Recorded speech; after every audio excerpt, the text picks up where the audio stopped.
자, 안녕하세요. 함수, 커말리급 함수 시간을 계속하고 계십니다.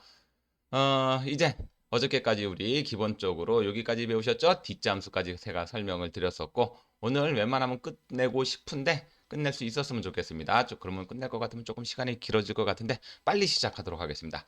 자, 라운드 함수입니다. 라운드 업, 그런 다음에 라운드 다운 똑같습니다. 쓰는 방법이 똑같다는 얘기고, 의미는 조금 다르시죠? 라운드 DO, WN, 그래갖고 라운드 다운. 그리고 라운드 다운하고 똑같이 쓰실 수 있는 게 트렁크입니다. 그것만 기억하시면 되시겠어요. 자, 어떨 때 씁니까? 라운드 우리나라 말로 하면은 반올림 이렇게 되는 거죠. 반올림. 반올림. 아이고. 자, 반올림. 그런 다음에 라운드 업은 올림. 라운드 다음은 하고 트렁크는 버림입니다. 절삭이라는 의미가 가지고 있습니다. 똑같은 방법으로 쓰시는 거니까 어렵지 않으실 거세요. 넣는 방법은 똑같으세요. 이거 의미만 다를 뿐이지 첫 번째 칸에는 뭐가 들어가고 첫 번째 인수로는 식, 뭐 함수식 다 들어갑니다. 함수식 혹은 또 값 이렇게 들어갈 수 있고 그 값을 두 번째에서는 뭐를 해라? 내가 원하는 자릿수를 넣어주시면 돼요. 자릿수. 자, 이거 설명드리고 바로 저 다음 함수로 넘어가 보도록 하겠습니다. 먼저 라운드를 한번 써보도록 하겠습니다. 제가 한번 의도적으로 한번 라운드를 만들어 보도록 할게요. 먼저 수학 함수에서 라운드 들어가 보시면요. 이렇게 돼 있네요. 자, 예를 들면 제가 상여 기본급을 나누기 뭘로 할 거냐면은 예를 들어서 뭘로 할까요? 보자. 예, 5로 한번 해보죠. 5, 3으로 한번 해볼까요? 그럼 여러분들 보시는 것처럼 이렇게 값이 나타나세요. 그러니까 이 라운드 안에는 여기는 여러분들 함수식이나 식 이런 것처럼 그냥 내가 원하는 값에 수치적 계산값이 나타날 수 있는 값이 들어가시면 된다 이렇게 생각하시면 되시겠고 1886666.6667 이렇게 나오는 거 보이시죠? 자, 한번 보세요. 제가 0을 누르게 되면 어떻게 된다? 예, 소수점 없어지면서 반올림이 됩니다. 그래서 다른 말로 정수로 만들어요 이 뜻이 되는 거고 제가 1이라고 쓰게 되면 보시는 것처럼 소수점 한 제짜리로 만들면서 반올림이 됩니다라는 거. 그러니까 이거를 우리가 말장난이에요. 소수 둘째 자리에서 반올림해야지 첫째 자리가 되는 거 맞으시죠? 그 개념이에요. 그래갖고 말 생각해 보셔갖고 2라고 쓰게 되면 소수 셋째 자리에서 반올림해서 두 번째 자리로 만들어라 이런 얘기가 되는 겁니다. 그러니까 요거 잘 이해하셔갖고 시험에서 소수 셋째 자리에서 반올림 하십시오라고 문제가 나오셨으면은 그러면 여러분들 여기다가 얼마라고 써야 된다고요? 3이라고 쓰시게 되면은 소수점 셋째 자리까지 표시하겠다라는 얘기가 되니까 여러분들은 2라고 쓰셔야 돼요. 소수점 셋째 자리에서 반올림해서 두째 자리까지 나타내십시오. 이렇게 나타내시게 되면 여러분들은 3이 아니라 얼마를 생각하셔라? 2를 생각하셔라. 그런 다음에 0까지는 아까 설명을 드렸었고 마이너스 1 하게 되면은 1의 자리에서 반올림해서 10의 자리로 만드세요라는 의미가 되시는 거고 마이너스 2 쓰시게 되면 10의 자리에서 반올림해서 100의 자리로 만드십시오라는 의미가 되니까 여러분들 이렇게 나타나는 그리고 이제 라운드 같은 함수가 나오시게 되면 보통 옆에 예시 같은 게 붙어져 있을 겁니다. 그리고 이게 어느 자리에서 반올림이 되는구나 라고 판단하셔갖고 내가 원하는 자릿수를 쓰시면 됩니다. 자릿수는 우리가 흔히 쓰시는 일시, 백천만 이런 개념이 단위가 아니고 0을 소수점을 기준으로 0이라고 부르고 소수 첫째 자리를 1의 자리, 소수 둘째 자리를 2의 자리, 1의 자리를 마이너스 1의 자리, 10의 자리를 마이너스 2의 자리, 100의 자리를 마이너스 3의 자리라고 부른다. 그리고 옆으로 점점 퍼져나갈 수 있다. 그것만 기억하시면 되시겠어요. 그래서 라운드 같은 경우에서는 4, 4, 5, 2부의 개념에 의해서 5 이상은 올림이 되는 거고 4 이하까지는 5가 안 되는 수들은 버림이 되는 거죠. 그런 다음에 여러분들 올림하게 되면 무조건 걸리면 올라간다고 생각하시면 되시겠고 버림이라고 생각하시게 되면 무조건 걸려 있더라도 뭐 팔이어도 버리게 된다 이렇게 생각하시면 되시겠고 트렁크도 같은 개념으로 이해하시게 되면은 라운드업, 라운드 다운을 같이 설명드렸고 트렁크까지도 설명드린 겁니다라고 말씀을 드리는 거죠. 자, 이렇게 되는 거. 그리고 라운드는 수학적 함수 중에서 종종 많이 나오는 함수니까 기억해 주시고요. 자, 그런 다음에 이제 sum if, average if, count if. 먼저 이제 average if하고 count if는 통계 함수에서 포함되는데 여기서 그냥 끝내려고 합니다. 요걸 이해하셨으면 sum ifs, average ifs, count ifs까지도 기억하셔갖고 이렇게 뭐뭐 뒤에 if가 붙는 함수도 여기서 마무리를 짓고 넘어가도록 할게요. 자, 먼저 sum ifs 예를 한번 들어볼까요? 여기다가 문제를 한번 만들어보죠. 예, 그렇게 한번 해볼게요. 이거 지난번에 여러분들 이거 어저께 제가 예시를 들었을 때 뒷섬 드렸던 거 기억나시죠? 요번에는 문제에서 sum if로 계산하십시오라는 문제가 나왔다고 한번 예를 들어보죠. 뭐에서? 동부 지점의 매출액의 합계. 그러니까 여러분들 엑셀 나중에 쓰시다 보시면은 낼 수 있는 함수는 다양해요. 이 함수를 써도 답이 나오고 저 함수를 써도 답이 나오는데 시험장 가게 되면 그래도 함수를 제공을 해주니까 우리가 제공된 함수를 이용해서 값을 구한다 이렇게 생각하시면 편할 겁니다. 자, 썸이프 이해하시면 되죠. 썸이프는 조건에 맞는 합계 적어드리죠. 조건에 맞는 합계. 그럼 여러분들 에버러지 if는요. 쓰는 방법이 똑같아요. 썸이프하고 에버러지 if는 쓰는 방법이 똑같습니다. 조건에 맞는 평균. 그러면 여러분들 카운트 if는 어떻게 생각하시면 되시겠어요? 얘는 조건에 맞는 뭐 개수 이렇게 생각하시면 되시겠죠. 썸이프하고 에버러지 if는 똑같으니까 여러분들 이것만 기억하십시오. 썸이프 첫 번째 인수로는 뭘 받아들이느냐? 조건 범위. 두 번째는 뭐가 들어간다? 조건. 그런 다음에 세 번째 범위에는 뭐가 들어간다? 계산될 범위가 들어갑니다. 그러면 여러분들 이제 조건 쓰는 방법 있지 않습니까? 제가 조건 쓰는 방법은 어저께 이렇게 말씀드렸어요. 요게 조건 쓰는 방법이에요.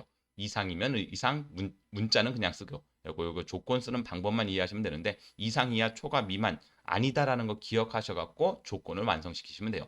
얘는 조건이 식으로 들어가는 게 아니라 단순히 부등호 뒤에 원하는 값이 들어가는 개념으로 들어갑니다. 그 예시까지 한번 보여드려 보도록 할게요. 자, 그러면 썸이프 쓸게요. 썸이프 쓰셨을 때 문제는 이렇습니다. 동부 지점의 합계. 그러면 어떻게 해라?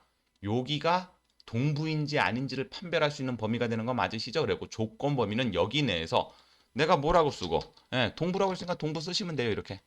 자, 조건 쓰실 때는 앞뒤로 큰 따옴표 써주시는 습관을 들이시면 좋습니다. 동부라고 해주시고 그런 다음에 내가 합칠 부분은 무엇이다? 매출액의 합계다. 이렇게 생각하시면 되시겠죠. 그렇게 되면 똑같은 값이 나올 수밖에 없다. 이건 어저께 라운드가 들어갔기 때문에 그런 거고 요 값이랑 요 값이랑 똑같습니다. 라는 말씀을 드리는 거죠. 제가 만약에 썸이프를 쓰지 않았으면 뭐가 됐을까요, 여러분들? 예, 맞아요. 에버러지 if가 에버러지 if를 쓰게 되면 평균이 되는 거죠. 쓰는 방법은 똑같다? 예, 쓰는 방법은 똑같아요. 그래갖고 에버러지 if 들어가셔갖고 똑같이 이 범위 내에서 무엇이 들어가면 동부에 해당하는 무엇을 매출액의 평균을 구하십시오. 그러면 조건 범위, 동부 조건, 매출액이 계산될 범위. 그래갖고 여러분들 요 값이나 요 값이나 요 값이나 요 값이나 그래갖고 얘는 디에버러지 쓴 거고 얘는 디썸 쓴 거고 얘는 에버러지 if 쓴 거고 디썸 썸 if 쓴 건데 값이 똑같습니다. 그리고 얘까지는 똑같다. 그다음에 그럼 카운트 if는 뭐냐? 얘는 두 가지가 들어가요. 조건 범위가 들어가고 얘는 조건이 들어갑니다. 끝이에요. 그리고 얘는 개수만 세개이기 때문에 뭐가 제외가 된다? 계산될 범위가 제외됩니다. 그럼 예를 한번 들어볼까요? 어떻게? 카운트 if 한번 써볼게요. 카운트 if 쓰셔갖고 여기서 무엇이 동부인 걸 찾으세요. 그럼 동부하게 되면 보시는 것처럼 뭐가 두 개가 있습니다. 동부 두 개 있는 거 맞으시죠? 살펴보시면 두 개 있을 겁니다. 그리고 요렇게 나오게 되면 어렵지 않은데 문제는 여기다가 요거를 적어드립니다. 요거를 자 여러분들 예를 들어서 문자로 조건입니다. 조건에서 문자일 경우는 어떻게 하셔라? 큰 따옴표 하시고 그냥 문자 쓰세요. 이걸로 조건이 끝나버립니다. 그런데 조건에서 숫자일 경우에는 무엇을? 예를 들면 50 이상 그러면 여러분들 이렇게 써주셔야 된다라는 거. 그런 다음에 50 이하라 그러면은 이렇게 여러분들.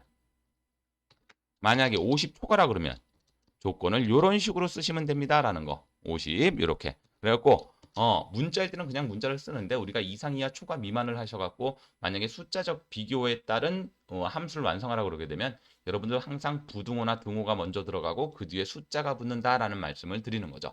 그리고 요렇게 쓰시는 거. 어저께 여러분들 if 배우실 때는 조건식이 들어가는데 요런 모양이었잖아요.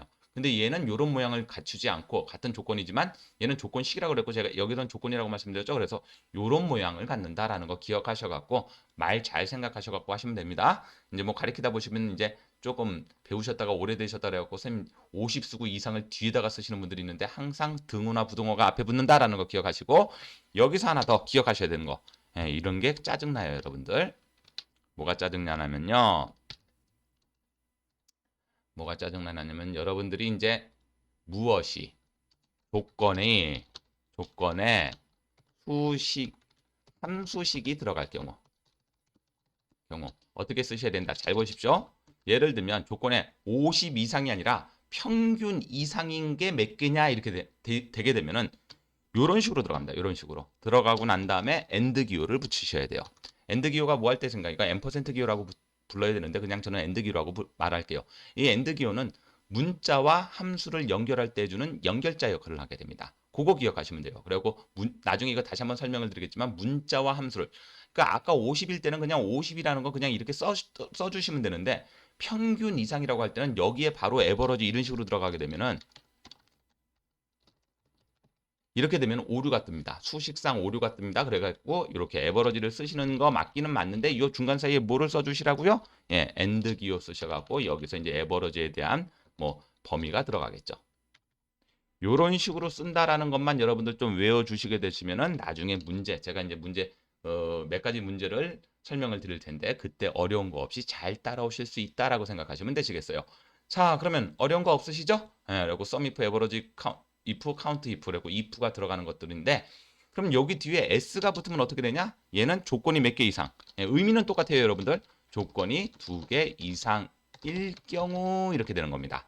밑에도 똑같고 밑에도 똑같아요. 그러면 얘는 들어가는 인수 순서가 바꿔져요. 제일 처음에는 그리고 첫 칸에는 계산될 범위가 들어가고요. 두 번째 인수에는 뭐가 들어가냐면은 조건 범위가 들어갑니다. 얘는 그 다음에 세 번째에는 조건이 들어가고요. 그리고 요게 계속 반복적으로 나타나면서 조건이 2개 이상일 경우는 그 조건을 연달아서 계속 나열하라. 그리고 점점점점 해갖고 여러분들 계속 나열하실 수 있다라는 말씀을 드리는 거죠. 의미는 똑같아요. 그리고 썸이프 하나만 제가 설명을 드려보도록 할게요. 예를 들면 동부와 서부의 매출액 합계를 구하십시오라고 문제에 나왔다고 칠게요. 그러면 여기서 썸이프를 썼을 때 썸이프 갖고는 불가능해요. 동부라는 조건도 있어야 되고 서부라는 조건도 있어야 되거든요. 그렇기 때문에 여러분들 어떻게 하셔야 된다? 아, 이거는 조건이 2개 있으니까 썸이프스를 써야 된다. 이렇게 생각하시면 되시겠어요. 썸이프스를 쓰셨을 때 아까 제가 말씀드리길 썸이프에서는 제일 처음에 우리가 뭐가 들어갔죠? 조건 범위가 들어갔죠? 썸이프스에서는 제일 처음에 계산될 범위부터 넣으시고 그런 다음에 밑에 뭐를 주시라고요? 조건 범위. 여기서 뭐에 해당하는 거? 동부에 해당하는 거. 그런 다음에 두 번째 조건 범위. 두 번째 조건 범위도 여기죠? 다른 범위가 있으면 다른 조건이면 다른 범위들 잡으셔도 됩니다. 여기서 뭐 서부 이런 식으로 밑에 또 있나요? 예, 옆에 이렇게 내려보시면 더 있어요. 계속해서 나타낼 수 있다. 최대 몇 개까지? 127개까지 조건을 나열할 수 있습니다라는 거예요. 여기서 탭 눌러도 그 다음 칸으로 넘어가고 그래서 조건이 있는 조건의 개수에 맞게 계속 나열만 해주시면 되신다는 얘기죠. 지금은 조건이 3개 이상이 2개만 제가 동부하고 서부만 말씀드렸기 때문에 여기서 끝입니다라는 말씀을 드리는 거죠. 자, 감 잡으셨어요? 무슨 얘기인지? 이거 요렇게 이해하시면 됩니다라는 거 어렵지 않으시죠? 근데 지금은 이제 말이 안 되는 게 동부이면서 서부인 게 없으니까 값이 0 나오네요. 그렇죠? 예, 그렇게 되면서 그럼 예를 들어서 이거 다른 문제로 해드릴게요. 모일 때 영업부이면서 부장인 영업부이면서 영업부이 생산부이면서 네, 영업부이면서 부장인 거 한번 해볼게요. 그러면 그 사람들의 기본급 합계하라 그러면 기본급 잡으시고 어디서 여기서 뭐에 해당하고 예, 영업부에 해당하고요. 그런 다음에 또 직위에서 뭐에 해당하는 거, 뭐 부장, 예, 부장에 해당하는 거 합쳐주세요. 그러면은 요것만 나오죠? 왜? 영업부이면서 부장인 거는 몇 개밖에 이 사람밖에 없으니까요. 그래서 나타나는 게 썸이프하고 썸이프스하고 에버러지 이프스입니다. 의미가 똑같아요. 그래갖고 요거는 조건이 2개 이상일 경우에 합계, 얘는 조건이 2개 이상인 경우에 해당하는 평균 이렇게 되는 거고 카운트표는 볼 거 없어요. 여러분들 그냥 이렇게 계속 나열됩니다. 조건 범위 조건, 조건 범위 조건, 조건 범위 조건. 그리고 얘들은 조건이 몇 개 이상일 때, 2개 이상일 때 나타날 수 있는 여러 가지 썸이라든지 에버러지, 합이라든지 평균이라든지 개수 같은 거 구하실 때 이렇게 사용하시면 되시겠습니다라는 거. 나중에 연습 문제 나올 테니까 그때 아, 맞다. 저건 저렇게 써야 되는구나. 인수에 처음에 뭐가 들어가고 두 번째 뭐가 들어가고 저 의미가 뭐다. 요 정도까지만 기억해 주셨으면 좋겠습니다. 자, 모두는 뭐가 들어갑니까? 예, 모두의 의미는 나머지를 구하는 거예요, 여러분들. 나머지를 구하는 함수 그래갖고 뭐가 들어가느냐? 첫 번째 인수에는 나눌 값이 들어가고요. 나눌 값이 아니라 수, 원수가 들어가고 여기에 두 번째는 나눌 수가 들어가면 되겠네요. 나눌 수. 자, 그랬었을 때 여러분들 이거는 어떻게 이해하시면 되냐면은 초등학교 나누기로 들어가시면 되세요. 예를 들면 여러분들 7 나누기 3 하면 어떻게 되죠? 몫은 2의 나머지 1 이렇게 우리 초등학교 때는 그리고 이걸 뭐 소수점 자릿수로 나타내는 게 아니라 몫과 나머지로 하는 나누기의 개념에서 이해를 해주시면 됩니다. 그러면 여러분들 제가 여기서 뭐를 구하는 거라고요?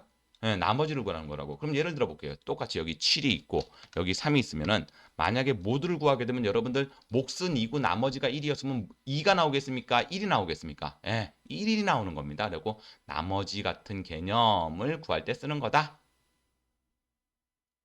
자, 이모디 한번 써볼게요. 그래서 자, 원래 수가 7이고 그걸 나눌 수가 얼만데 3인데 그러면은 나머지는 얼만데 1인데 이렇게 구하는 거세요. 무슨 이게 도대체 쓸모가 있는 함수입니까? 예, 쓸모가 있는 함수세요. 어떤 식의 개념에서 우리가 어떤 수를 홀수인지 짝수인지 구분하는 기준을 엑셀로 나타내게 하라고 그러면 저 모드라는 함수를 쓰셔야 돼요.